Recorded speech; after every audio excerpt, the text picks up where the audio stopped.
Ahoy everyone, and welcome to my top 12 favourite games of all time. Or, as the picture says, top 12 favourite games. The Scottman's top 12 favourite games. So I've been meaning to do this list for a while now, and I'm finally getting around to it, finally. There's a lot of things I want to do with this channel, but finally getting around to my top 12 favourite games list. So what this is going to be, it's just going to be me talking about, obviously, my top 12 favourite games of all time. There's going to be no particular order or anything. It's just going to be a random order. Like I said, there's not going to be my number one favorite of all time. You know, they're all equal. As like, maybe there's games that I like more than some others, but for the sake of this list, they're all equal. So all I'm going to do is I'm going to talk about each game for a little bit, and then move on to the next game, and so on and so forth.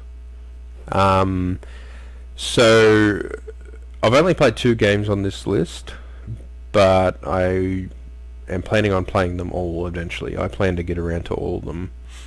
There is 1 or 2 that I would have played by now, but once again, due to restrictions and availability, I can't, haven't done that yet. So yeah, but I hope you enjoyed this list, guys. So sit back and enjoy my top 12 favorite games of all time. Alright guys, first on my list is Metal Gear Solid 5, The Phantom Pain. This game is probably the newest or the latest on my list. And let me just say, this game is freaking amazing. I know nothing about the Metal Gear franchise.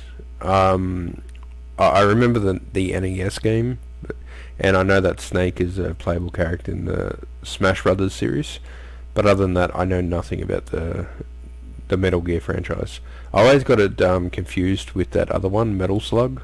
Like I always thought it was like the same thing. Like when people talked about Metal Gear, I'm like, are you talking about Metal Slug? But this game is freaking amazing. The Man Who Sold the World. That song is in this game, and it is so iconic. I will be honest, I got this game purely for the character Quiet. She stirred up a lot of controversy, and I'm like, oh, okay, she looks pretty cool. I might, give this game a shot. And I was blown away by it. I played it with my friend on his Xbox, so he had all my save data, and we played it together, and we just had a ball. Like, we just spent the whole time, we spent like a good, maybe 10 minutes just putting everyone to sleep in the base, and crawling over their bodies, and just laughing our heads off. There's just so much to do, so much to see in this game. It's just so amazing. You can get covered in blood and then have a shower to wash it off. It's just so deep. And yeah, the base, they have an offshore rig base. That's quite. The characters are awesome. The story is really deep and well written and interesting. The gameplay is just amazing. You can choose your loadouts. You can change your outfit.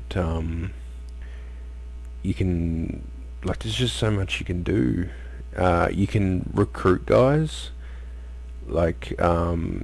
So you can steal enemies off the battlefield and recruit them to your cause. You can steal animals. I forget what the animals do. I think they count as food. I'm not too sure. But yeah, there's quiet again. I just keep saying it.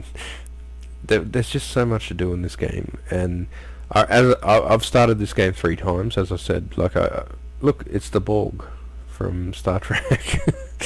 Those guys suck. They're so annoying. I've started this game 3 times.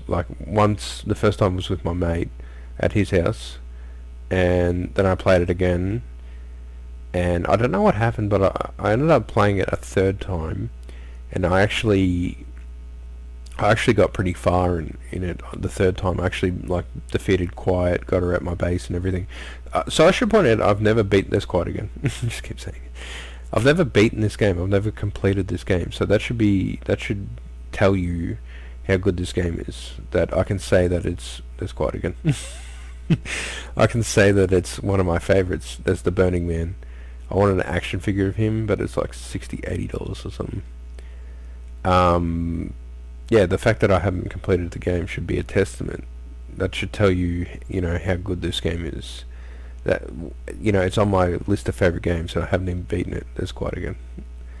So yeah, it's just really amazing. It's just so cinematic, and it just looks so good, and it's just so original and so unique. Like, I cannot sing its praises enough. One small pet peeve, one small gripe I have with the game is the opening is very slow paced. Like, it takes a lot to get going.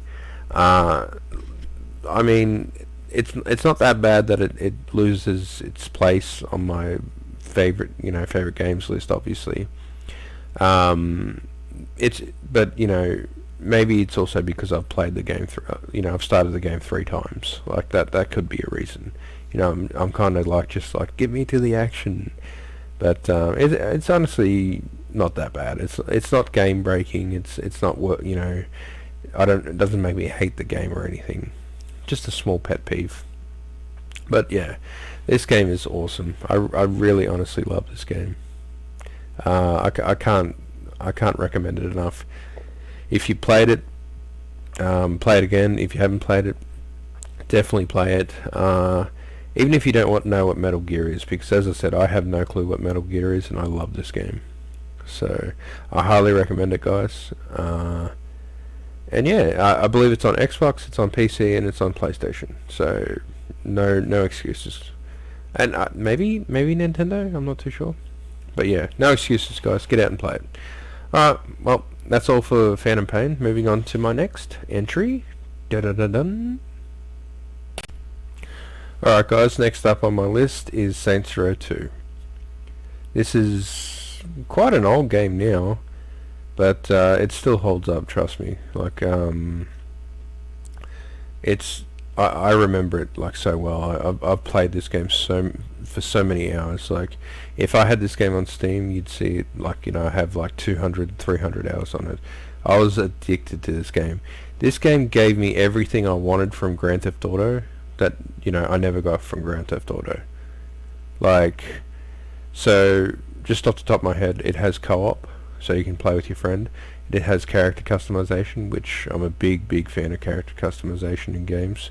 And finally, it has mysteries that you can go find and check out and everything. I believe there was a camera system as well. I can't really recall though. But yeah, I mean, this was honestly the one problem. It was a little too late in my life, because Grand Theft Auto, like Grand Theft Auto 3, Vice City, San Andreas, they all came out when I was in high school, and I remember San Andreas had like shitty co-op, like just the worst co-op. Like, it was like, you had to be on the same screen, and it was just so limited, and you're like, oh wow. But like, we ate it up because that's all we had. But I just remember playing that and being like, oh, I just wish they had better co-op. I just wish they, I just wish they had more mysteries, and I just wish you could customize your character. Nothing against CJ, but I just want to be someone else. And yeah, Saints Row 2 delivered that, like red, white, blue it out of the waters. Like, seriously.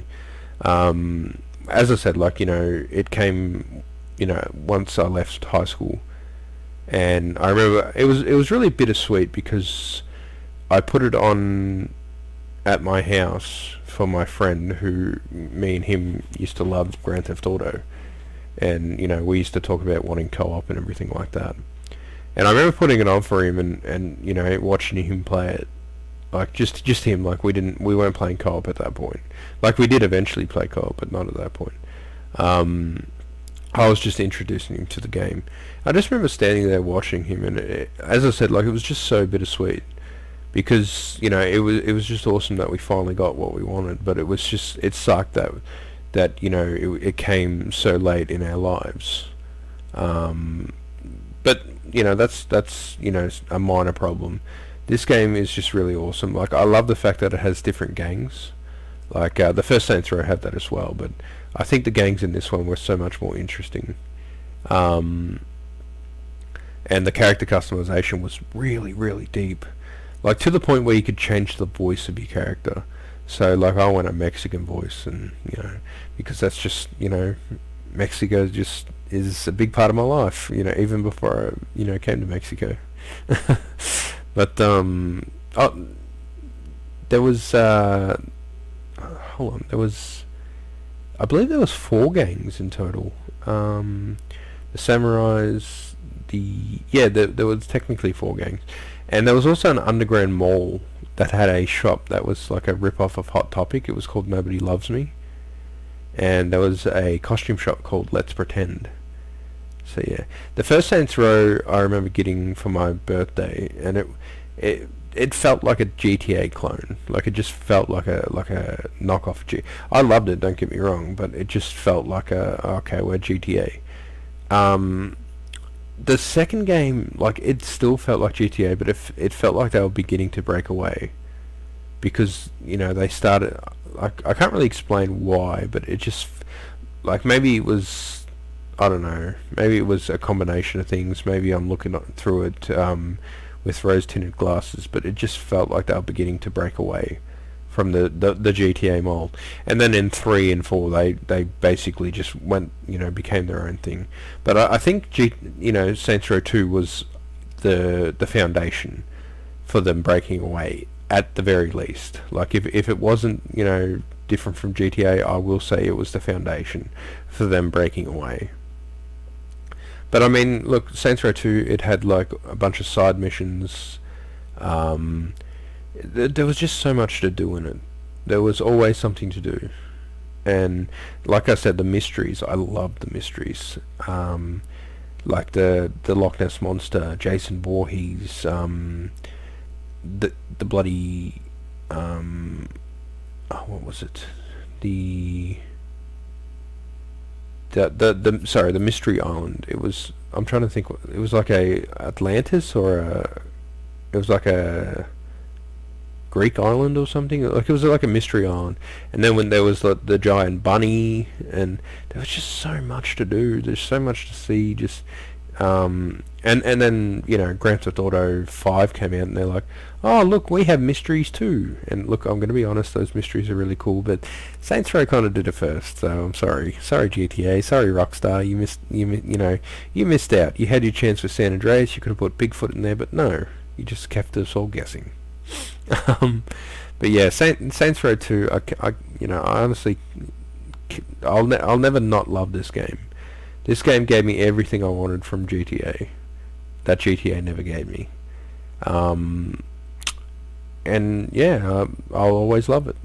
And I'm pretty sure I bought it on Steam recently. It was like $1 or something. So yeah, if that's not true, then I definitely will buy it next sale. I'm pretty sure I have it though. But yeah, love this one. Probably my favorite of this genre, or easily my favorite of this genre. I'd even rank it above GTA 5. I'm probably going to get a lot of backlash and you're Dumbo, but that's just my opinion. I could be wrong. I'm wrong quite a lot, but I think I'm right this time. Alright guys, well that's it for this one, so we'll move on to the next entry. Dun-dun-dun-dun. Alright guys, this comes from us from Telltale Games, RIP. I think they were bought by someone else recently, but still RIP. So this game is called The Wolf Among Us, and it is just a beautiful, beautiful game. Like, it just looks good, it plays good, it sounds good. So basically what it is, you play as the big bad wolf. It's based on a comic book, as you can see there, and you are the sheriff of Fabletown. So that's I forget what her name was, but you're fighting the woodsman, like the dude that was in Red Riding Hood. That was Ichabod Crane. That's Beast from Beauty and the Beast. And that's Beauty. So yeah, I mean, that's a flying monkey. Sorry. But yeah, like this game just it was, so what it was episodes. I think there was 6 in total, 5 or 6 in total, and you could make your choices. So if someone said, "What are you doing here?" you could say, "I'm here, to ask you questions, mind your own business, or you could punch them. So it had a lot of options that you could choose from. So this was episode 1, obviously. That's Grendel from, I believe, Beowulf. 2013. Wow, I am really old. So this was on Xbox. It's on PC as well, and I think it's on PlayStation, and maybe even Nintendo. So once again, it's on every console. But yeah, this was just so addicting. I remember getting the first episode and just being hooked, and then just having to wait like for each episode. So that's probably the downside to this game. My one downside is having to wait for the episode. Like, retrospectively, I had to wait for the episode. These days, you can just go on and buy every single episode, like, in one hit. But when I played this on release, so I had to wait for each episode, and that was a problem. Like, because I just hate that. Like, I like to binge, Netflix got it right, but now all these other streaming services like Amazon and Disney Plus are like, here's one episode a week. Sorry, I'm getting off topic. I'm gonna go back to the game. The characters are just so memorable in this. Like, Bigby's like, the gruff. He's the gruff sheriff. And the woodsman's, the big gruff, antagonist, and Snow White's the voice of I was going to say the voice of reason, but she's the voice of reason. And it's just, it's funny, it's dramatic, it can be scary at times, like look at that monster.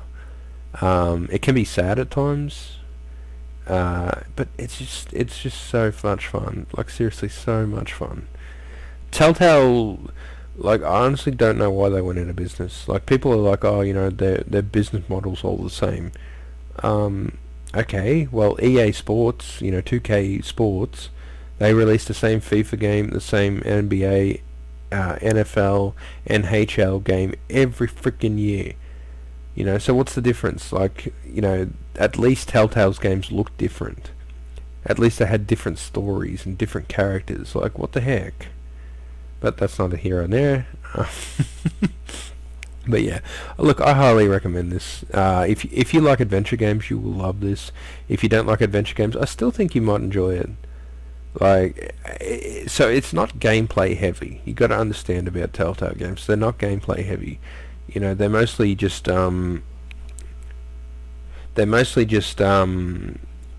story based and choices and quick time events and stuff like that. So yeah, so if you like if you're okay with that, then I think you'll enjoy it. If you like story, if you're just for the story and stuff like that, you'll enjoy it. But if not, you probably stay away from it and miss out. But yeah, like I really love this one. I played through it twice and I've enjoyed it both times. So yeah. Alright guys, and that'll do it for The Wolf Among Us, and now moving on to the next one. Stay tuned. Alright guys, next up on the list is Heart Gold, Pokemon Heart Gold. It said Soul Silver as well, but I'm just counting Heart Gold because that's the only one I had. My friend had Soul Silver. They're essentially the same game with minor differences, but I'm only counting Heart Gold. So Heart Gold is a remake of Pokemon Gold, like an updated version, and Pokemon Gold harkens all the way back to my childhood. It was actually the first Pokemon game I ever had, and I remember getting it for Christmas, and I just, as soon as I got it, I went in my room, just sat there and played it all the way up till the first gym leader, and that's like probably one of my that's probably my biggest memory of Christmas as a childhood. My childhood Christmases was, playing Pokemon Gold. So we woke up like, I think it was midnight or 2 a.m. or something like that. Let's just say 2 a.m. Or 3 a.m. whatever. And opened the presents, and then I went in my room and sat there, played for like several hours. And as I said, like I remember, like it was like 6 a.m., 7 a.m. And my mum come in and said, "Okay, get dressed, because we're gonna have Christmas lunch soon, or people are coming over, or whatever the reason was." So yeah, like that was one of my fondest memories of Christmas as a childhood, was playing Pokemon Gold. Flash forward to Pokemon Heart Gold, and it was the reason I bought the ADS was for Pokemon Heart Gold. It was honestly a much needed update, and it was a really really well done update, like a remake. Like this is what rematch should be. So it's basically the exact same game with obviously better graphics, better gameplay, uh, and I mean they added the addition, so you can have your Pokemon Folio. So you can have one Pokemon Folio, and honestly that might seem really minor, but that was just such a welcome addition. Because I mean, you watch the Pokemon cartoon, Ash has always got Pikachu following him. Like all the trainers you see in the anime and stuff like that, they've always got a Pokemon beside them. Even in the games, like a lot of trainers will have a Pokemon sitting beside them, and you can walk up and interact with them, and they'll be like, "Grr," and it'll be like the Pokemon said, "Grr." So I mean, having your Pokemon follow you, like as minor as it seems, it was honestly a no-brainer and a really welcomed update. So if you're not familiar with Pokemon, it's basically you got to catch little monsters, battle them, go through battle different gym leaders, make it all the way to the Elite Four, beat the Elite Four, and then Bob's your uncle. You can also beat two secret trainers, and there's also a rival that you got to fight against. But yeah, this game, seriously guys, I absolutely adored this game. I don't know why they're showing two Pokemon, because I don't think that was in the English version. This is just an official trailer that I found, so I could use as footage while I talk over top of it. But yeah, honestly, I loved Pokemon Gold. I 100%, I completed that game 100%. Pokemon Heart Gold, I completed 100%, and yeah, it's a game that I would return to. Like if I was gonna, I wouldn't bother with any of the new Pokemon because they all look stupid. Sorry, Pokemon fans, if you're offended by that, but in my opinion, they all look stupid. Like seriously, Mega Evolves, like what's that about?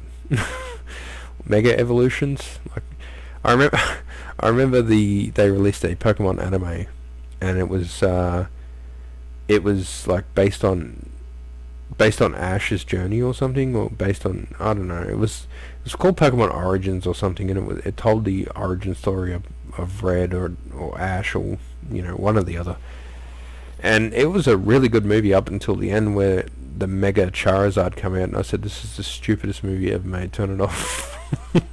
I'm sorry, but Mega Evolutions are just stupid. I mean, but I digress. Getting back to the game.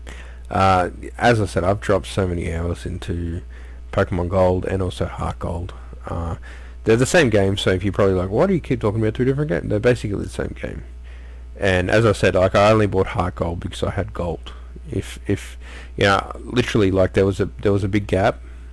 So I was like late teens when Heart Gold came out, and I was like a kid, like maybe like 10 or something. So there was like almost like I don't know like an 8-year gap. So I mean there was like a big gap between that. And as I said, I didn't play any Pokemon games after Pokemon Gold, and then they announced Heart Gold, and I said I'm getting that. And as I said, I didn't have a DS, so I'm like, okay, I got to buy a DS. So I went and bought my DS. I bought Pokemon, and that was essentially the only game. My mum did give me a Professor Layton game, but yeah, I bought the console purely for, well, the handheld, but it's a console, whatever, it's a gaming device. I bought it purely for Heart Gold, so that should tell you how much I love the game, how much I enjoy it. Pet peeves. No pet peeves really. I mean, No, I don't think I do have any pet peeves with this one. So that's a first. So yeah, Pokemon Heart Gold, I really recommend. 2010. That was 11 years ago, guys. Jeez, I'm old. But yeah, Heart Gold, I honestly love that one, and I highly recommend it. Even if you don't like Pokemon, I think you might get something of value out of it. Even just to, try it. If you have like a family member that has it on DS or something, you just pick it up and give it a shot. I mean, you got nothing to lose. And if you enjoy Pokemon, yeah, I recommend this one. As I said, I'd come back to this one any day. If I was going to I actually think uh, I think I played it recently, or I was watching a playthrough of it. I ended up watching someone play the whole thing through. So yeah, but yeah, Pokemon Heart Gold. I love this game. Love the original. Highly recommend it. And now we move on. Here we go. Disney Infinity. I adore this game. I adore this trailer. When I saw this trailer, I fell in love. Like, I haven't been in love that much in my life, but I can tell you that I fell in love with this trailer. Like, watching it now, it's tugging at my heartstrings. Like, as lame as that sounds, I cannot express how much I love this game. I was addicted to this game. So a bit of backstory. There was a Toy Story 3 game, and like it had elements of Disney Infinity, and I just remember, like, I watched my friend play this Toy Story 3 game, and it had like all these different elements, and I'm like, okay, whatever. And then when they announced Disney Infinity, I'm like, oh, okay, that there's some elements there from Toy Story 3, that Toy Story 3 game. So what it turned out to be was they were experimenting in Toy Story 3 to make Disney Infinity, and I thought that was honestly really clever and unique, But yeah, like, Disney Infinity is just an awesome game. It was like Minecraft crossed with Skylanders, obviously crossed with the Disney, Disney franchises.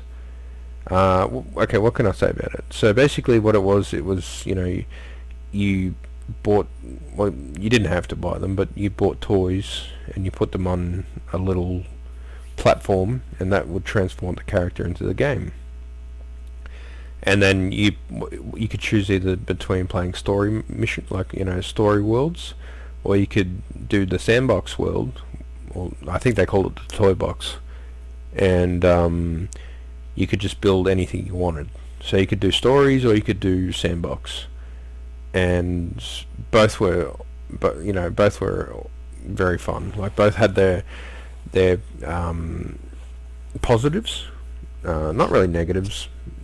So they both were co-op. Like, you could play story mode co-op, and you could play sandbox co-op. I think sandbox was up to four people, I think. So basically, in sandbox, you could create your own games. You could just build stuff. There's just so many options. Like, look at all these characters. Look. It's just, I miss this game so much. I really do. I miss this game. I bought it on Steam, even though it's dead. But I bought it on Steam just because I love it so much. I remember it came out, and I'm like, oh, because Wreck-It Ralph is one of my favorite characters. He probably is my favorite Disney character of all time, and I wanted to play as him because he was shown in the trailer, as you just saw. And so what they did, they had release day, and release day had the 3-pack of Jack Sparrow, Sully, and Mr. Incredible, and they had a few other characters that you could buy as well. And I'm like, okay, where's Wreck-It Ralph? And they're like, okay, we have the second half of the characters releasing, next month or something. And of course, Wreck-It Ralph was next month. Now, I remember specifically buying Wreck-It Ralph. I went to a store called JB Hi-Fi, and I went in, and there was only 2 Wreck-It Ralphs. Like, everyone was trying to get the Jack Skellington. He was really rare at the time, or really sought after, whatever you want to call it. So I picked up the Wreck-It Ralph and I bought him. I'm pretty sure he was like $17.95 or $18.95 or something like that. But I didn't care. I just wanted him. And I remember it was raining, and I took him back. I had him in a bag, but it was raining. I took him back to the car, pulled him out of the bag, and I remember wiping the raindrops off the packet. I remember that, like the plastic, and I just looked him over and everything. But yeah, honestly, I love this game. I played it so much. I played it so much with my friend as well. Like just you could just go into the toy box and just like mess around. Like you didn't even have to do anything. You could just mess around, and like you could battle enemies, and you could build stuff, and you could race, and you could change the color of the, like see here it's all grass. You could change that to like pink, like cotton candy pink. Just look at all this. This is all toy box. This is all toy box. Like someone created this. And I mean, if you look up videos of things people have created, it's just really amazing what people have done. Like, I spent hours on this game, and it honestly breaks my heart that they killed it. Like, I hate Disney for killing this game. I honestly, I hate Disney. I hate Disney as it is, but I hate them even more because they killed Disney Infinity. I follow a YouTube page that posts updates for the game. Like not updates, but they talk about, oh, this toy came out and it's in the style of Disney Infinity, and everyone on there, like there's like hundreds of comments, and everyone on there's like, yeah, we want this game again. So there's a big push for a revival or a return or a remake or something like that. But honestly, I don't think it's going to happen, which is really sad. The game's it's really strange because the game sold well, but then it didn't sell well. Like Disney apparently lost money on the game, even though they made money on the game. Like it doesn't make sense to me, but yeah. So basically, the game when it released, it made a lot of money, but then. So what they did, they had three versions. They had a 1.0, 2.0, 3.0. 1.0 was the base game that you're seeing here. 2.0 introduced us to the Marvel characters, and 3.0 was Star Wars. Apparently, the 2.0, a lot of the characters, like the figures, apparently they didn't sell well, and Disney ended up with like warehouses full of these figures, so they decided to cancel. And you know what the worst part was? So basically, they announced a Doctor Strange figure, and I'm like, holy crap, I'm buying that, because I was in love with Doctor Strange at the time. It must have been circa 2016, 2017. And I'm like, yeah, Doctor Strange, I can't wait to buy that figure. And I swear, like I'm not, I'm trying my best not to exaggerate or stretch the truth or make up events that never happened. But I swear, like I saw the Doctor Strange figure and I'm like, damn, I want that, I'm buying that. I swear it was the next day that they announced that they were cancelling the game. I swear. Since then, someone's modded it so that Doctor Strange can be in the game, but it's just not the same. Like I wanted the figure. I saw the prototype sold on eBay for like stupid amounts of money, but yeah. This one really hurts my heart, guys. So this would my pet peeve, my downside to this game would be the fact that it's been cancelled. So you can no longer play with friends. I think you can play split screen, but nobody's got time for that. But yeah, like honestly, like yeah, I played this game for so many hours. I did so much with this game. I unlocked everything I could. Yeah. I remember I made a map in it called Scott World. It was like a theme park, and the entrance was my head. Which is, yeah, I mean, yeah. This one hurts. But yeah, highly recommend this one, guys. It's still on Steam, single player, split screen co-op. But yeah, just a beautiful game. Alright, guys. Well, moving on from this bittersweet one, we'll move on to the next game. Alright guys, our next game comes from BioWare, and it is Mass Effect number dos, Mass Effect 2. Ugh, EA. Mass Effect is an interesting game. I remember I went through this like binge where I I just ate up every bit of sci-fi media I could, like movies, games, TV shows, toys. I remember I got right into the Star Trek. This was circa. I honestly think I was about 15, 16, maybe younger. Like, no, I'd say about, yeah, I'd say about 15, 16. Um, so I just, everything I could get. So as I said, like I got into the Star Trek original series. I bought the movie Dune, or June, whatever you want to call it, the David Lynch one. That's apparently terrible, which I thought was interesting. Bit pretentious, but whatever. And I also got into heavy metal and Heavy Metal 2 and I bought the heavy metal action figures, and I just, as I said, like the TV show Buck Rogers I got into, Flash Gordon, the movie I bought, and the game that I got into as well was Mass Effect. I bought Mass Effect. I think it was relatively old at that point, or like at least a few years old. I think it came out when I was about, I don't know, I think it came out when I was about 14, I think. So it was like 1 or 2 years old.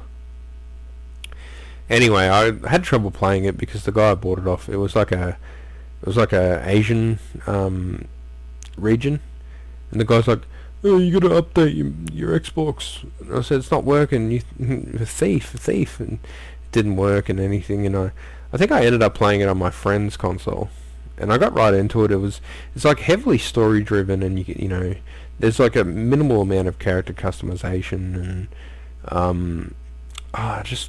it was just so addicting. Like it had choices that affected the game. Like you could choose to kill one of your team members, and they would stay dead. So I loved it, honestly. I completed it, and I'm like, that was awesome. And then I moved on. And then they announced Mass Effect 2, which you're watching right now. And Mass Effect 2 honestly just blew the first one away. Mass Effect 2 was they just added on to everything. They just added on to everything the first one was. They cranked it up times 10. And I played this one. I played through it at least, I think, three times at least. I think 4, but I'm going to say 3 just to be safe. So yeah, Mass Effect 2. I played it on the Xbox 360. That's how old it was. It wasn't on PlayStation at the time, but I think it's on PlayStation now. 2010. Wow.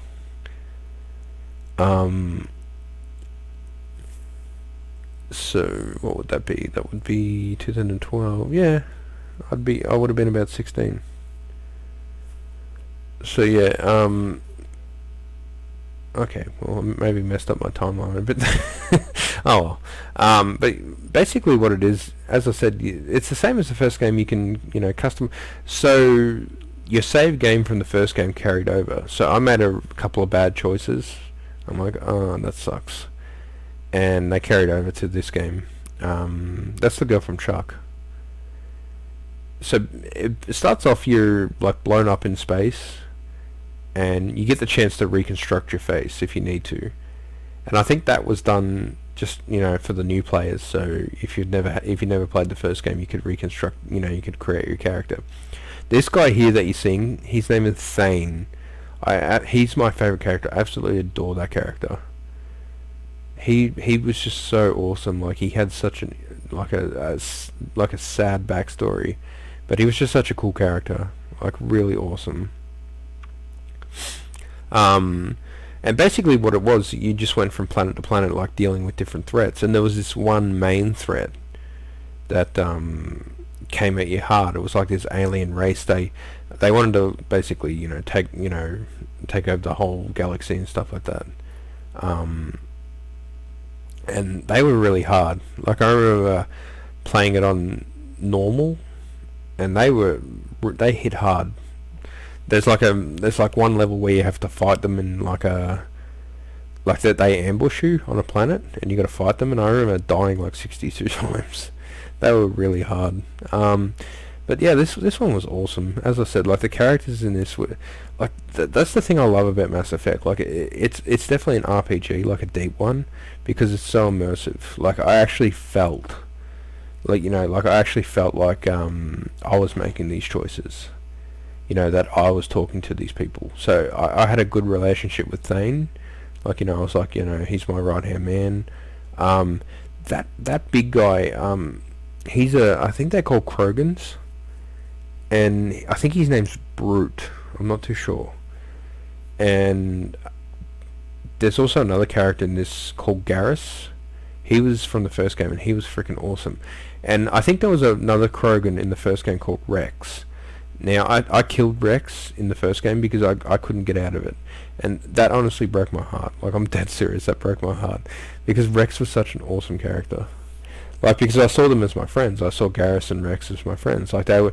So, basically, when you beam down to a planet, you choose two people. Obviously, as you can see, he's got two blokes beside him. So, you choose two crew members to come with you to help you. And I always in the first game, I always chose Garrus, and I always chose Rex. And, we went to Rex's home planet, and he's like, oh, these guys are trying to destroy my planet, I'm not going to let them.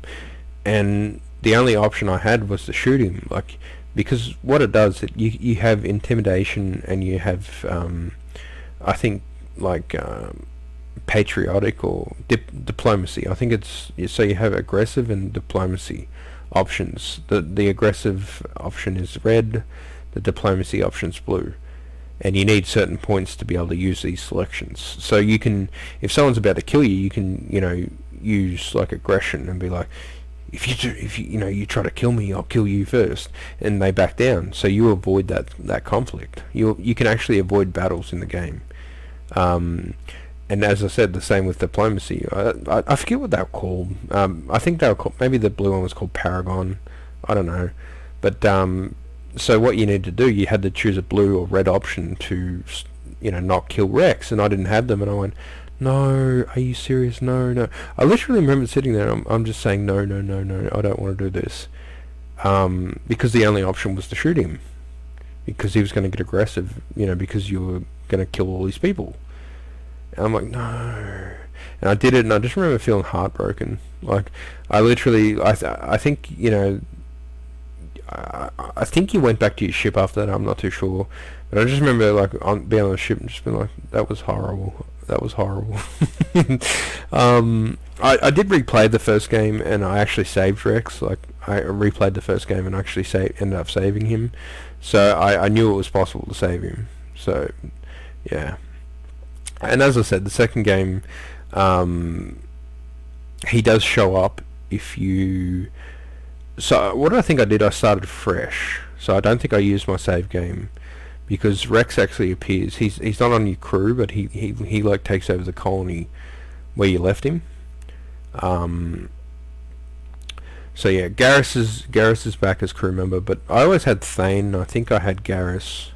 No. Sorry, I take it back. I had Thane. I had Jack. Jack's like the second best character in it. She's like a prisoner, and she's got like a bald head and all the tattoos on her bodies. And she's just such a cool character. Honestly, Jack was awesome. So I always rocked Thane and Jack, and I remember at the end of the game,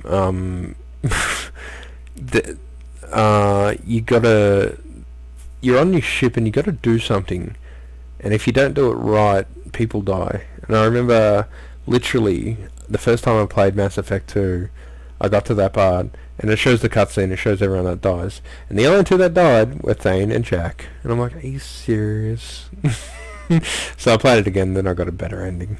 But yeah, like, just as I said, like, you actually have gameplay that affects choices. You actually have choices that affect gameplay. Like, for example, there's a reporter that kept coming up to me, and she was like, oh, are you, like, she'd always, like, just be like a bitch, and, be like, oh, is it true that you slaughtered a bunch of, aliens? How does it feel to be a monster? And at one point I had the option to punch her, and then I did it, and then the next encounter, with her. She was actually hostile. I tried to punch her, and I think she blocked it or something, and then it led to an actual fight where she like it switched back to gameplay, and I'm pretty sure I had to kill her. Like she had a gun out and everything, and I had to kill her. I should quickly mention, because it actually is very sad.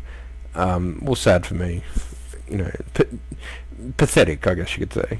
So Mass Effect has romance, so you can actually get romantic with certain characters. Now, I was getting romantic with Miranda, the girl here that you're about to see with the dark hair. This girl, I was getting romantic with her, and then Jack came along, and I wanted to get romantic with Jack. And then they found out about each other, and they both got upset. No, sorry, Miranda found out about Jack, or I defended Jack to Miranda, and Miranda lost interest. And then I said something that upset Jack. So how you know that you can't progress further with the romance is you go to talk to them, and like for example, Jack would just say F off. So I'd go to talk to her, and she'd be like, F off, F off, F off, you know. Obviously F-U-C-K, you know, that's what she was saying. And Miranda, the sort of the same thing, she'd be like, I have work to do, you know. So I literally blew it with both women. So yeah, just like in real life, my you know, my dating skills were pretty subpar. But yeah, I honestly love Mass Effect too. Like, it's heavily story driven. The characters are just so memorable. There's just so much choice and options and customization that you can do. I'm pretty sure you can customize your armor as well, if I remember correctly, and your guns. So yeah, this one I highly recommend if you haven't played it. It is very old, but as I said, like it's really worth it. Really, just a top-notch game. The third one came out, and that was just terrible. Like that's just not my opinion. Everyone agrees. They had like a multiplayer mode, which I sort of got into, but yeah, not it was, compared to the second one, it was really bad, and it was a bad game overall. Like it had a terrible ending and everything. These are the aliens that I was talking about, by the way.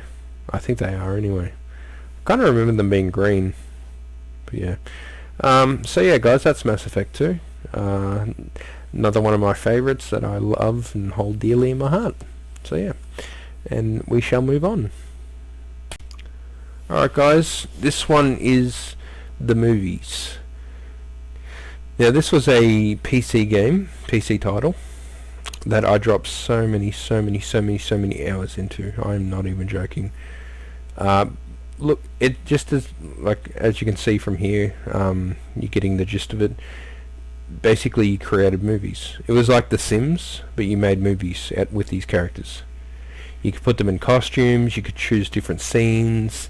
It was just really amazing. It had an expansion called Stunts and Effects that sort of just upgraded added more stuff that you could do. But I mean, this game was amazing. I spent hours on this. I made so many like crappy movies with this game. What? I don't know what that dude was doing. But yeah, like I remember saving all the movies and I uploaded them to a YouTube channel, and for some stupid reason I deleted that YouTube channel. All those videos are gone now forever. But like I used to just make them and send them to my friends. My friends loved them. Like I made a lot of I made one story called Left to Die, which was like a rip-off of Left 4 Dead. And I think I made 3 or 4 of those ones, and that was sort of like my friends loved those ones. And actually I ended up revisiting that that movie idea, or that story idea, I guess you could say, and I updated it and I called it Last to Die, and I reinvented it and everything. So yeah, but the movies, look, honestly, I just love this game. I played it for so many hours that I actually ended up getting mods for it, and I used to mod it so I could have like Batman and Catwoman, and I could make my own DC movies, which I think are superior to the DC movies on offer today. But I mean, it was just, I used it purely for, just to create movies for my friends. But there actually is like a story-driven element where you have to. So I was playing in sandbox mode, and I was playing like, I had like a endless amounts of money. But there was a story mode where you had to start off from scratch, and you had to start off in like the 1920s. So your first movie was like black and white, and it was like, like really limited, no costumes and everything like that. But then as you went on and like went through the years, you got better and better technology. So you got, digital cameras in the end, and you got better sets, and you got like blue screens and green screens and stuff like that. And there was a lot of elements to it. Like, so one of your movie stars might become addicted to alcohol, so you had to send them to rehab.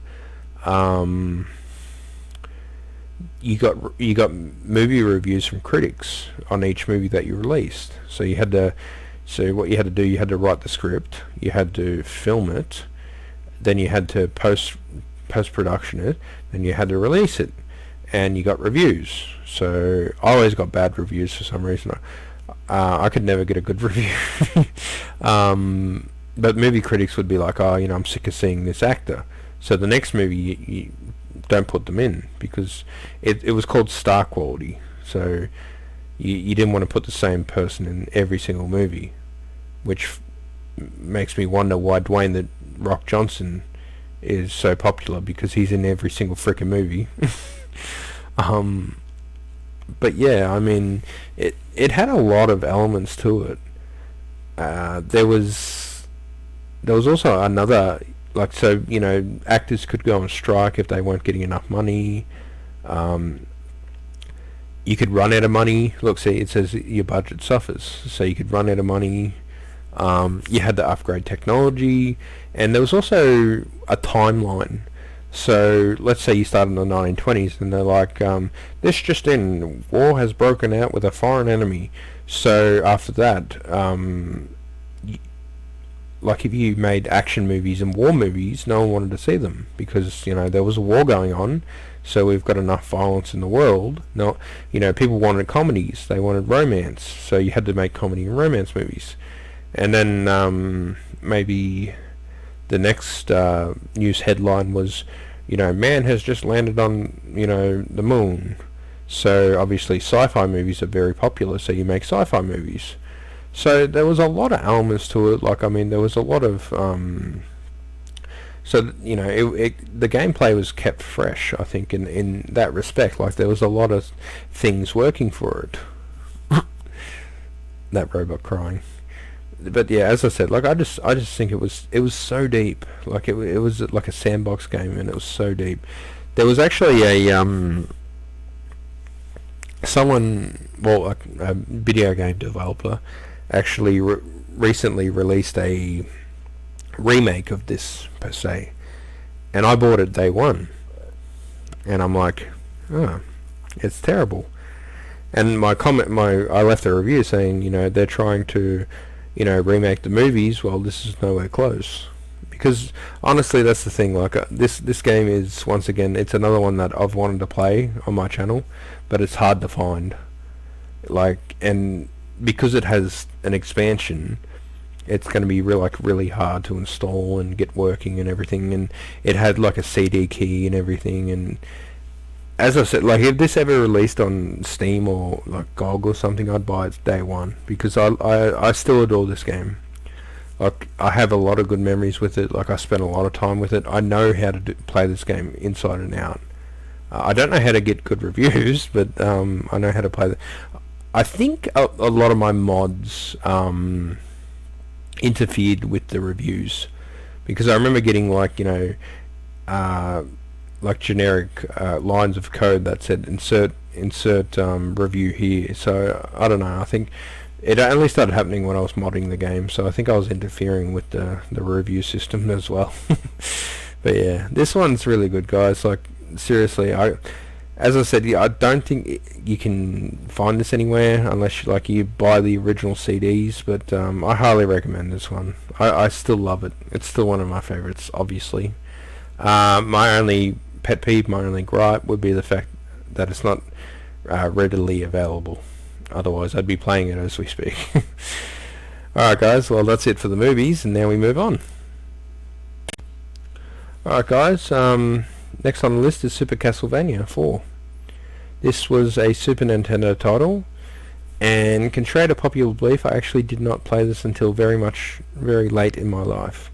I think I was a teenager, circa 2010. So 2010 seems to be, a trending year for my gaming on this list. But yeah, this was not my first Castlevania title. I'm saying Castlevania, I should say Castlevania, but whatever. This was not my first title. I did play Symphony of the Night, not Sympathy, Symphony of the Night, and I also played. There was another one I played. I don't know. There was maybe the original on the NES. Yeah, I think of the original. So basically, Super Castlevania 4 is a remake of the Nintendo version, the Nintendo game Castlevania. So it's not really a sequel as more so that it's a remake or a reboot or an upgrade or whatever you want to call it. I remember I played this and I just fell in love, because I actually was introduced to it via action figures. A company called NECA released Castlevania action figures. I'm like, oh look, there's Alucard and there's Simon Belmont. I'm like, Simon looked really cool. He looked like a barbarian, and as I remember Simon, he had like red hair and stuff, and I'm like, okay, that's interesting. And someone said he's based on his appearance in Super Castlevania 4. And I'm like, okay. And it turned out he wasn't. Like, they were wrong. Like, he's based on another game. I forget which one it was, but it's not this one. But it made me want to check out the game, and I checked out the game, and I'm like, oh wow, this is awesome. And I played it, and I played it, and played it, and I actually ended up completing it. So this is one of the few Super Nintendo games that I've actually completed, and I really love it, and I really recommend it. And yeah, it was tough at times, like it was really hard and really frustrating, but it was just so unique. The bosses were all interesting. They were all like unique, and you had different strategies to beat them. The worlds, like the levels, were all different, and they all had their own secrets and everything like that. And but yeah, look, I've always loved like Dracula and Frankenstein, Wolfman, and I'm a big fan of Halloween, horror related stuff. And so when I heard Castlevania, I'm like I remember hearing the name Castlevania, and before I even googled it, I'm like, this is going to be about monsters. That's what I said. It's going to be about monsters, or it's going to be about vampires, or something like that. I said, and I was right. Like, it was about monsters and vampires. So purely name alone, like if you hear the word Castlevania, like maybe you think a medieval setting as well, but I don't know. Just the Vania part for me did it, because of Transylvania. So I'm like, it's going to be about vampires, and as I said, I was right. And yeah, I fell in love with the Castlevania series. Like, I ended up checking out like basically nearly all the games. I checked out the first one, Simon's Quest, Dracula's Curse, Rondo of Blood, I think it was called. So yeah, like this game spawned my love for the series. It created my love for the series, I should say, because as I said, I did play the NES game before this, but so I played it and I was like, oh, okay, that's kind of cool. But this one was what cemented my interest in the series. And yeah, I highly recommend it. Like, so basically, you can whip in any direction. You can throw a sub weapon. You can moonwalk. There's just so much you can do in this game, and it just makes you feel like you have full control.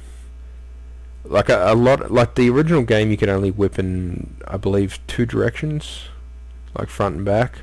But this one you can whip up, down, side to side, diagonally. Yeah, I mean, it just really improved it. Like, once again, this is a remake, like a remake that got it right. Like, just as I said with Heart Gold, like this did it right. This is how you do a remake. Like, no fancy crap, just, make the game better. That's what a remake should do.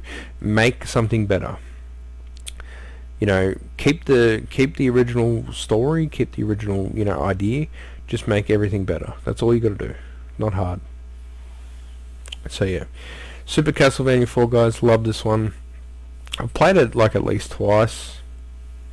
So yeah, it's on the Virtual Console, as you can see. This is the only trailer I could find, by the way.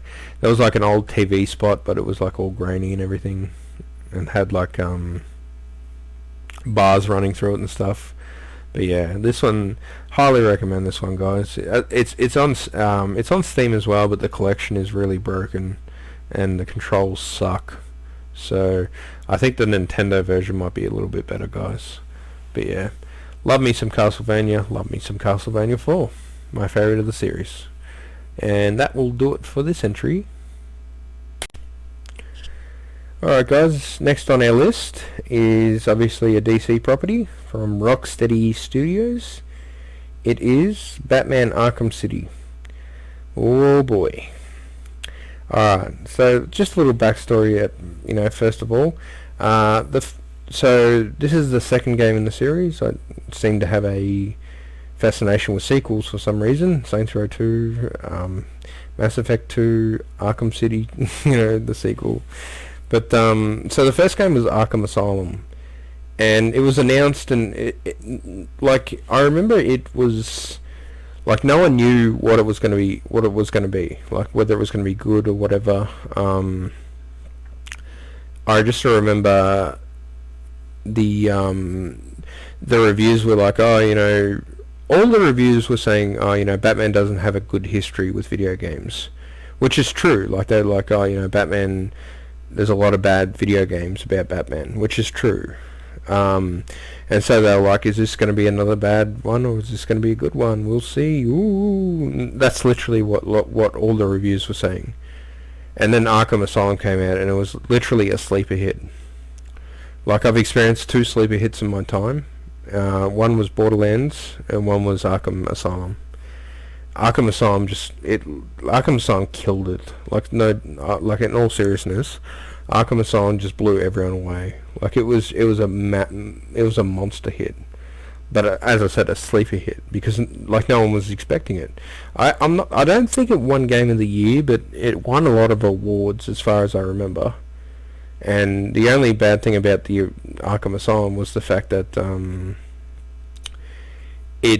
ending was really bad. The boss fight at the end was terrible. Everyone agreed with that one. But Arkham City, now this is the one. This is the big daddy. 2011. Jeez, I'm old. Man, I was looking forward to this one so much, and it delivered, like 100% delivered. It just got everything right, and it was like it improved on everything the first game had, like as a good sequel should. I've said that before. It improved on everything the original did, and then just like cranked it up to times 10, just as Mass Effect 2 did. And so basically what it is, you're stuck in like a walled off city called Arkham City. So all the criminals are in here, all the Batman's rogues are in here, like Poison Ivy and Mr. Freeze and everything, and it's just this is a game I've literally played about 4 or 5 times. I'm not even joking. I've played it 4 or 5 times. It's just a beautiful game. I bought it on Steam. I do have this one on Steam. I can 100% confirm I have this one on Steam. Haven't played it on Steam yet, but I played it on Xbox several times. and I never get sick of it. I never get sick of this game. And this is one of the few games that I've actually beaten on a hard difficulty. I did New Game Plus, and yeah, I don't play many games on hard because, you know, I'm not a very good gamer, as you know, if you follow my channel, you should know that by now. But this is one of the few ones that I've actually played and beaten on hard difficulty. Like this is one of the few games that I've taken the time to learn controls, to learn combinations, to like I'm not big on stealth either, but this is one of the few games that I stealth in. And like it's, yeah, as I said, there's just that I can't say enough good things about this game. I love the characters, I love the combat, I love the story, I love the setting. You could change Batman's costume, so you could get him to wear like the Adam West Batman costume, or you could get him to wear my favorite, the Dark Knight Returns costume, which makes him like a fat Batman, and I love that. That was just so iconic. And then like I think after my second playthrough, I put the game down. I'm like, okay, that's it. And then someone discovered a cheat to be able to play. Like, I don't know if you may remember, but there was in GoldenEye there was a cheat called DK mode, which gave the characters big heads and little bodies. Well, there was a cheat in in Arkham City to let that happen, so you could see everyone with a big head and a little body. And I'm like, oh my lord, I have to replay the game just to see all the characters with big heads and little bodies. Like, it was just so funny. As I said, like, it was a game that kept on giving. And that's what I love about video games. If your video game just keeps on giving and giving, like, as I said, that code, that cheat wasn't found until like I want to say like a year or a year and a half after the game's release. It was a late found code. Like, I'm not joking. Like, it wasn't like a month later and they found the code. It was like it was at least a good year after the release. As I said, and I'm like, oh, better crank out, better play out my copy. Now, I bought the collector's edition, so I had like a Batman statue, I had an art book and everything, and so yeah, I went full in on this game. And I remember it broke, pretty sure it broke street release, so that it got released early, so I got to play it early. And yeah, I just loved it. It's just such an awesome game, and I'd play it again, honestly. It's just so addicting, and just like, I mean, you can play as Batman. Who doesn't want to be Batman? So yeah. And my only pet peeve or gripe with this one, maybe a silly one, but they didn't include my character, my favorite Batman villain, Killer Moth. He was teased in Arkham Asylum. He didn't show up in this one. He didn't show up in the next one, and I don't think he's going to be in the next one. So, yeah, maybe maybe a bit of a irrelevant one to everyone else, but that's my only pet peeve. So yeah, guys, that's all for Arkham City, and we shall move on. All right, guys, here we are. Mario. So this is Super Smash Bros. Ultimate.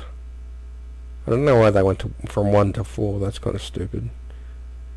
So this one came out on the Nintendo Switch, and just a little backstory. So I remember playing Super Smash Bros.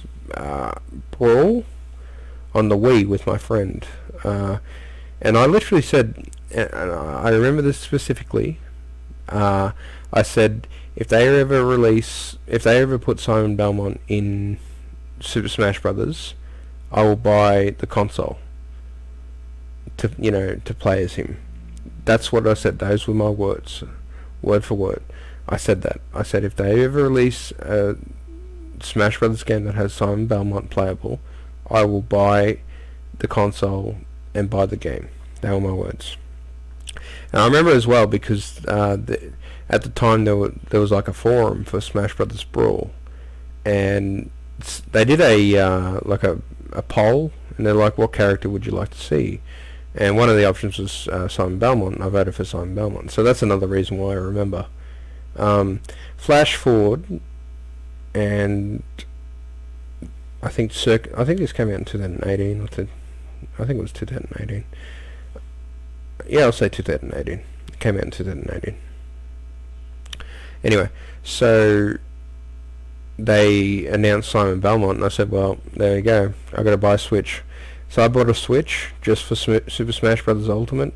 I played Super Smash Bros. Ultimate like every day of my life. Played it with my wife. Unlocked all the characters. Like just did everything into it. Played it until I got sick of it, and then sold the console. Never had another game with it. The only game I had on the Switch was Super Smash Bros. Ultimate. But that's the thing. I kept my word. I said all those years ago, in like 2010. What is with me in 2010? Seriously, or 2009 or whatever it was when Brawl came out. 2006 maybe. Who knows?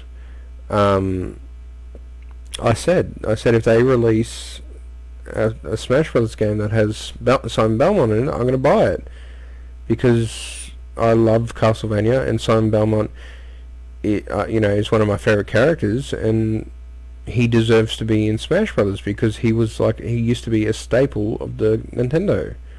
The original Castlevania on the NES was one of the most iconic games on the system. I mean, think about it, just off the top of your head. You name Mario Brothers, you name Metroid, you name Zelda, and you name Castlevania.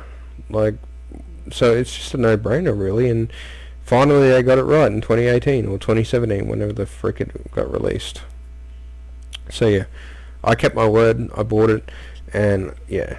I mean, Smash Brothers, it goes all the way back to the 64. I had Super Smash Brothers 64, and it was fun, and I revisited that, that's on my channel.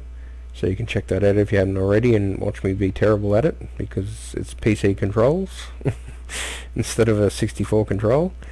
But yeah, I played Smash Bros. 64, and then I played Brawl, and then I played Ultimate. So Ultimate was the third Smash Bros. Game I played. I didn't play any other ones. I was aware of the other ones, but I never played them. Melee, I believe, was on GameCube, so I definitely never played that one. And I think they did Smash Brothers on a Wii U or something. I don't really remember. But yeah, so Ultimate was my third Smash Brothers game, and it was honestly, the best. It was complete. Like it was a complete gaming experience. And I mean, I still follow the game now, and they're still updating it and adding characters and everything. So I think that's really cool, because that was always an issue with past games. Is you'd be like, oh, I want this character, and Nintendo was like, oh well, tough nuggets, you're not getting that character. But with Ultimate, it's kind of like, I want this character, and Nintendo's like, yeah, let's do it. Because as far as I'm aware, they've added Banjo and Kazooie. They've added some character from Persona named Joker. They just seem. Oh, they've added Sephiroth now from Final Fantasy. So it just seems so this trailer is called Everyone's Here, and I think that's really appropriate because everyone is in the game. See, look, everyone is here, and that's very appropriate because everyone is in the game. But yeah, for me, Smash Brothers Ultimate is the go-to Smash Brothers game. It's the complete Smash Brothers experience. So if anyone's like, which game do you recommend? I know a lot of fans prefer Melee, or they prefer Brawl or something like that. But for me, it's this one. I wouldn't go past this one. I'd recommend this one 100%. And the graphics look amazing. Brawl and Melee had interesting graphics. The the 64 version had terrible graphics. I mean, outdated, but still they all look like polygons. But this one has really nice looking graphics, like really smooth and HD, and and I think all the characters have justice. You know, they get justice to their designs and their appearances. But yeah, and I should talk about a little bit about Simon Belmont's gameplay. So he's got his whipping in all different directions. He can throw his cross, and he has an alternate skin, like they call it an echo, but it's a different character. You can play as Richter, who was in Rondo of Blood. He was also in Symphony of the Night. Sorry, I keep wanting to say sympathy for some reason. I mean, they're basically nearly the same word. And you also get Dracula's Castle as a stage, and that's really awesome. And Dracula is the final boss in Ultimate as well. So there's and I think Sephiroth is a assist trophy. I can't remember, but yeah, they really went above and beyond with this game. There's like a story mode to it. There's all different modes that you can play, versus you can collect and unlock stuff. I mean, there's just so much to this game. You could use amiibos with it. So yeah, there was a Simon Belmont amiibo, and I'm like, yeah, I want that. And it was like sold out, and then it was delayed. No, sorry, it was delayed, and then it was sold out. And I'm like, oh, whatever. And I just gave up on getting it. But yeah, no, this one, guys, I highly recommend this one. My only gripe with it would be, look, once again, maybe a stupid, pet peeve that's exclusive to me. But I mean, it's a no-brainer. But like, the availability. I mean, it's only on Nintendo. And look, I get it's a Nintendo game. I get they're all only on Nintendo. But I don't know. I don't know. I just think, Smash Brothers maybe could be on, Xboxes and PlayStations. I mean, maybe a late release, like release exclusively on Nintendo first, and then release on Xbox and PlayStation.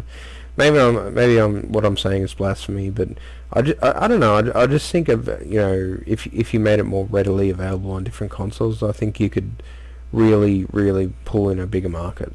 That's just my opinion. Like, as I said, like it's a very small, minor, nothing burger of a pet peeve, but as I said, there's nothing else I have to complain about with this game. So yeah, as with all the ones so far, guys, I highly recommend this one. It's really fun, really addicting. You can play it with like 4 different people. No, wait, I think you can play it with like 8 different people. So yeah, really good. It's got online versus mode and everything. I never tried them, but yeah, they're there for you if you want them. But yeah, that's Smash Brothers Ultimate, guys, and stay tuned for the next entry. Alright, guys, next up on the list is Aliens vs Predator 2 for the PC. This is another game that I'd sunk so many hours into. So what it is, so let me just a bit of backstory. I remember seeing this in my local store called Target. Target was basically for you Americans. It was like a small shitty Walmart. For you Australians, well, you know what Target is. For everyone else, well, yeah, it's either Walmart or Target. I remember seeing it, and this is back in the days when PCs came in big boxes. So it was a big rectangle box, and I remember this box. It was all black, and it had like sort of tribal, or it looked like like hieroglyphics that you find on there's the box. See how it looks like hieroglyphics, like the predator and the alien, like they're sort of carved into the. It looks like they're carved into the box. And the funny thing was that the box was, their images were raised, so almost like if you had a blind person, it was almost like braille, so they could run their hands across it and be like, oh, this feels like a predator, this feels like an alien. Not sure how braille works, but you know what I mean. And I was in love with that box, and I remember the game was like $80, and I'm like, oh shit. And I was like, Mum, I want this game. And she's like, it's too expensive. And I'm pretty sure this is back in the day when they allowed lay-by, which I think is a system that's slowly dying. Well, it's not available anywhere else in the world. And I'm pretty sure a lot of places in Australia are stopping it because of Afterpay. Afterpay is sort of taking over, but lay-by, basically what it was, you'd walk up to the counter and say, I want you to hold this for me. I'll pay it off, and then when I pay it off, you can give it to me. So Mum put on a big lay-by, and this was included into it. I don't know whether it was for Christmas or not, but yeah. Anyway, it was in a lay-by, and she, paid it off. Finally got it out, and I played it, and I was absolutely in love with this game. Like, it was just so awesome. I think it was like one of the first, like first-person shooter games I ever played. At least on the PC. Oh no, I'd argue this was probably the first-person shooter game I ever played at all, to be honest. Because yeah, this was pretty. I got this pretty. Like, I think I was about 13 when I got this, if I remember correctly. 13 or 14. No, I'd say 13. I was 13. And yeah, I adored it. And my favorite campaign was the Predator campaign. Absolutely adored the Predator campaign. And I remember using all the cheats and everything. And it was a 2-disc set, so there was 2 discs. One was for install, one was for play. And yeah, I mean, I had so much fun playing it.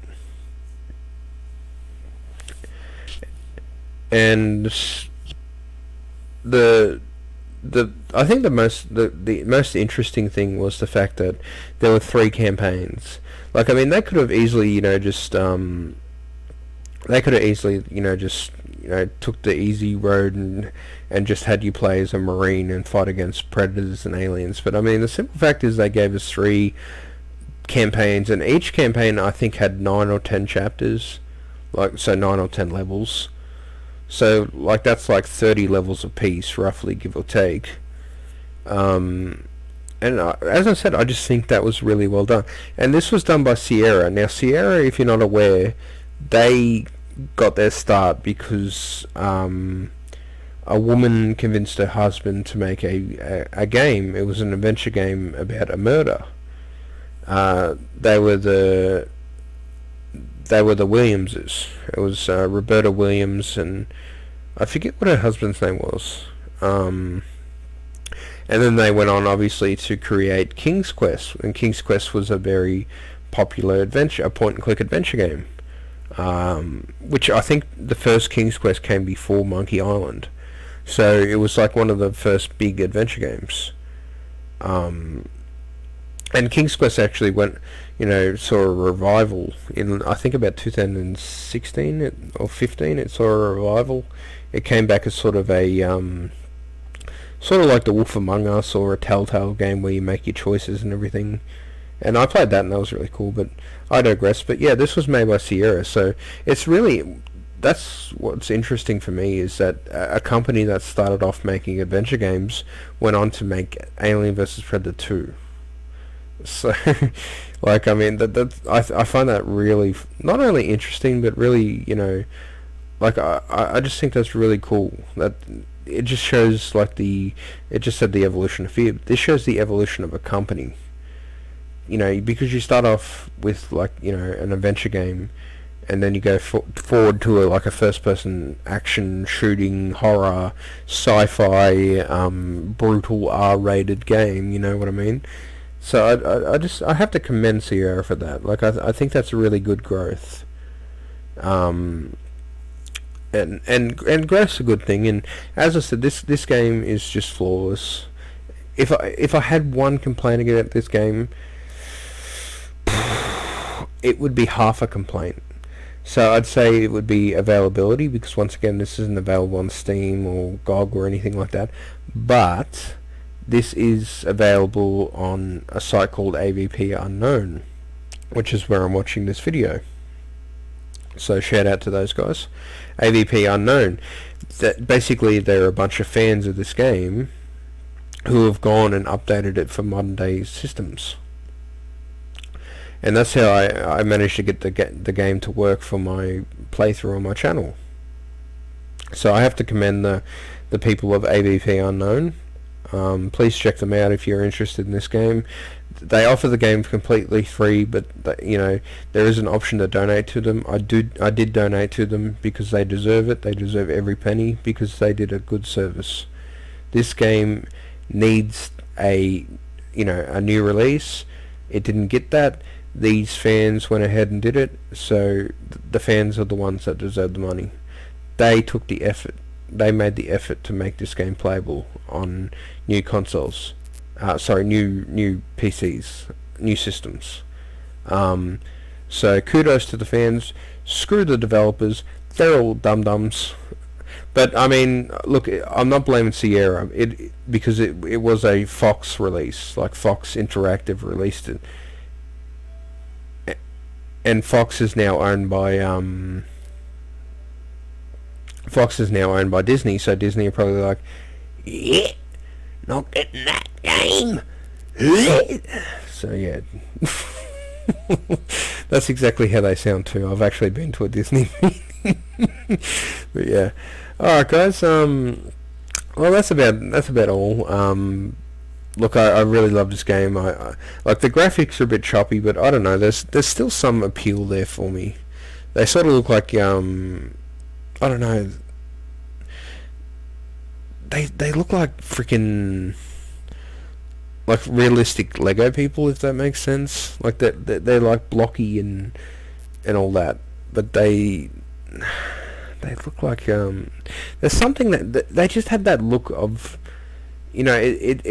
It's a very much a product of its time, because the graphics look like every game that was released around this time had these graphics. Like Half-Life had these graphics, you know what I mean? Like everything released around this time had those blocky graphics.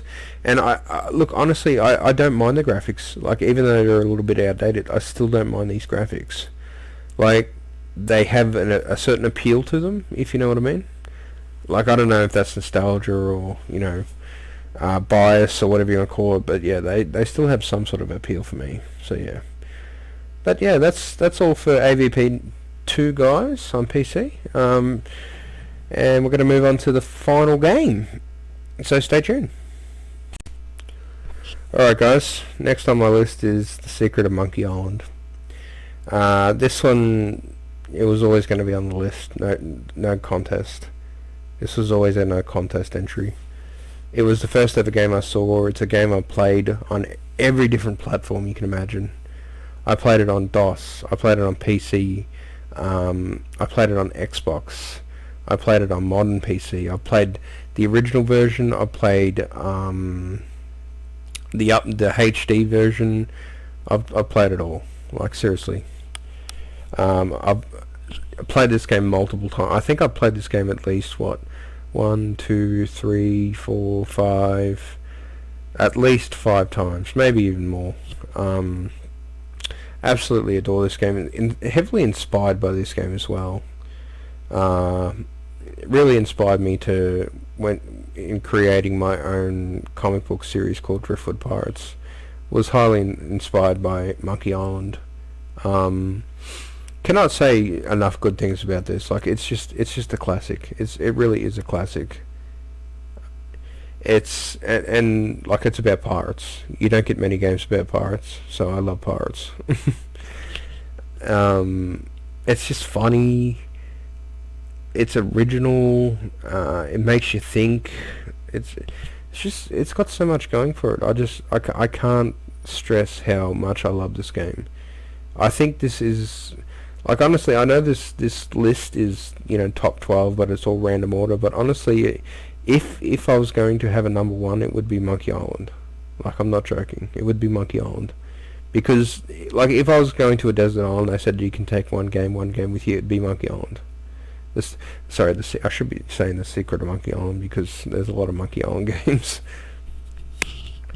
But yeah, this one, I have a special place for this game in my heart. like as I said, I don't know whether that's because it was the first game I ever saw in my life. I don't know if it's because it's about pirates. I don't know if it's because it's inspired me so much. But yeah. Um, so as I said, I did play this one on my channel. Played it for like 2 hours, I think. My sister was like, "Why do you have to play it for so long for?" So what it is, it's an adventure game, and you play as Guybrush Threepwood, and you got to discover the secrets of Monkey Island, or something like that. Oh look, it's Mancomb Seepgood. Probably the best character name in video game history. So yeah, you have the three parts, and there's the three trials, and you have the three characters that follow you. So it's a lot of threes in it. And there were 3 Monkey Island games on PC. No, there were 3 Monkey Island games in the original series, and then so there's a lot going for it. So Monkey Island is a series that I've played every game in. So I played The Secret of Monkey Island, I played Monkey Island 2, LeChuck's Revenge, I played The Curse of Monkey Island, I played Escape from Monkey Island, I've played Tales from Monkey Island. So yeah, I've played every Monkey Island game, guys. And you know what? I love them all, but this one is the best. This one's iconic. Like, starting up on the lookout, talking to the old man, walking down to the scum bar, talking to all the pirates, talking to the 3 legendary pirates. Going and seeing the people with the rat, going to the circus tent. I mean, I could go on and on. Like, going and seeing Herman Rottooth on Monkey Island. It's just a beautiful game. Like, it was just, honestly, and I sort of have a bit of a nostalgic with it, because you play it and you can see elements of the past, because this was made in, I believe, I want to say it was released in 1991, I want to say, or 1990. But yeah, I mean, the developers have put like little, jokes and hints and just elements in it that bring you back to the 90s. That that you can tell is from the 90s. So when I play it, like I just imagine, if I was born, if I was like a, if I was of age at that time and I had a computer, I'd probably be playing this back in the 90s. The early 90s. I'd, have it on my old DOS PC, and, it'd be Friday night, and I'd order a Pizza Hut pizza, and I'd play Monkey Island, because back then, you got to remember, there was no, there was no Wi-Fi, there was no YouTube, there was, all people had back in those days, they didn't have, like, Call of Duty or anything like that. So I just like to think about, people from those times that, played Monkey Island, on their day, their days off, or on their Friday nights, or after school, you know what I mean? So it's sort of a, bit of a nostalgic value for me. I like to imagine, playing this when it was released. Like I wish I could play it when it was released. Like, I wish I could go back to time and play it when it was first new, because I remember it came with the original DOS version came with it was like a wheel, and it was called Dial a Pirate, and it had all the character faces on it, but they weren't cartoony like this, they were super realistic. Like, they looked like real serious pirates. Like, they were all, I remember they were all realistic, like a realistic style. And what it was, you had to, like, when you started the game up, it would ask you a question, like, when was this character born? Or when was this character executed or something. And what you did, you had to spin the wheel and match it to the face that was on the screen, and it would tell you the year. So a lot of old DOS games did this to be anti-piracy. But, I mean, a lot of them were just simply, they'd have the codes in the manual. But Monkey Island, LucasArts, went above and beyond, and they had it be a wheel that you had to spin. So I think that was really interesting, and as I said, like the artwork on the, I still recall the artwork on the wheel. I didn't know who the characters were at the time, but I just loved looking at the wheel. Like, it was just so cool. Like, I remember there was a character with like he had like a knife in his teeth, and there was a monkey, and there was Guybrush Threepwood, and I think there was Elaine Marley, and I remember there being a female, and so I assume it was Elaine Marley. And I looked at it recently, and I'm pretty sure it's like all the characters from the game. So, there's LeChuck and Guybrush and Elaine, and I think the Swordmaster is there, and yeah, I mean, it was a really, cool addition, and that's another thing, you don't get that anymore. Like, these days, like, we buy, games online, or, if we do buy games from stores, they don't come with, anti-piracy, they don't come with anti-piracy, like they don't come with anti-piracy systems like that, I guess you could say. Like, these days everything's DMC or something like that. So you had to, buy something, and you have to, like, input your name and stuff like that. Or I think if I remember correctly, when you put a game in your Xbox, it locks to your Xbox. Well, that's what happened with the Xbox One. I remember a lot of backlash for that. But with Steam especially, like, it's you get DMCA and stuff like that. So I mean, look, if games released these days and they had, like, code wheels like Monkey Island, I'd be happy with that. But obviously, there'd be ways around that. So that's sort of a dead technology. But I really think that I really think that the LucasArts, they put a lot of thought into it. Like, they could have simply, as I said, like all the other companies, had like the numbers in the back of the manual, but they gave us a wheel. Now, I'm not saying they were the only ones to do that. Like, I seem to recall another wheel we had, maybe DuckTales. I can't remember. But yeah. Look, Monkey Island, I can't stress enough how much I love this game. If I was about to die and I could play one last game, it would be Monkey Island, The Secret of Monkey Island. Like, look at this guy asked me about Loom. So what Loom was? It was another LucasArts video game. Look, he's gonna say here, the latest masterpiece of fantasy storytelling from LucasArts. I just think that's, look down the bottom, advertisement. See, I mean, this is what I'm talking about. This is just, like, it broke the fourth wall and everything, but it did it in a way that wasn't in your face. Like, it wasn't a matter of, shut up, I don't want to hear about this, this other game, or, oh, that's awkward or cringe or anything like that. So, yeah. But yeah, I think if you can associate any game with me, please let it be Secret of Monkey Island. That's all I ask. But yeah, I honestly adore this game. I love the characters, and I love the dialogue, and, like, they had to figure out a way to put sword fighting into it. But because it's an adventure game, adventure games don't really necessarily have, like, action and all that jazz. Like, it's mostly point and click, as you can see. It's point and click. It's make decisions. It's pick things up. It's talk to people. It's stuff like that. Like, there's not much action in a adventure game.